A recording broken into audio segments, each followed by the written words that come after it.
رخ کرتے ہیں entertainment news کی جانب۔ بھارتی عدالت نے 5G کیس میں جوہی چاولہ کو 20 لاکھ روپے جرمانہ ادا کرنے کے لیے 1 ہفتے کی مہلت دے دی۔ بالی ووڈ کی ماضی کی کامیاب اداکارہ جوہی چاولہ نے گزشتہ ماہ بھارت میں 5G ٹیکنالوجی کے استعمال کے خلاف عدالت سے رجوع کیا تھا، جس پر دہلی ہائی کورٹ نے جوہی چاولہ کی درخواست مسترد کرتے ہوئے ان پر 20 لاکھ روپے جرمانہ عائد کر دیا تھا۔ دہلی ہائی کورٹ نے بھارت میں 5G ٹیکنالوجی کے استعمال کو روکنے کے لیے درخواست کو اداکارہ کی جانب سے سستی شہرت کے لیے کیا گیا اقدام قرار دیتے ہوئے کہا تھا کہ ایسا لگتا ہے جوہی چاولہ نے یہ کام ذاتی تشہیر کے لیے کیا ہے۔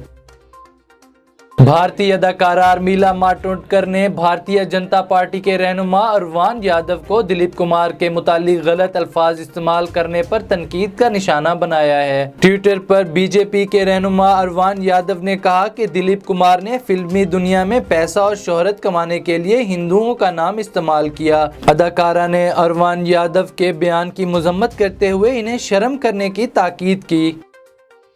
گلوکارہ و اداکارہ کومل رضوی نے معروف سماجی کارکن عبدالستار ایدھی مرحوم کے ہمراہ ماضی میں وائرل ہونے والی سیلفی کی وضاحت دیتے ہوئے مذکورہ قصے کا احوال مداحوں کو بیان کر دیا۔ کومل رضوی نے حال ہی میں ویب چینل کے پروگرام میں شرکت کی، جہاں انہوں نے انٹرویو دیتے ہوئے کچھ سال قبل وائرل ہونے والی تصویر کا تذکرہ کیا۔ انہوں نے کہا، عبدالستار ایدھی ڈائلائسس کے لیے ہسپتال میں زیر علاج تھے۔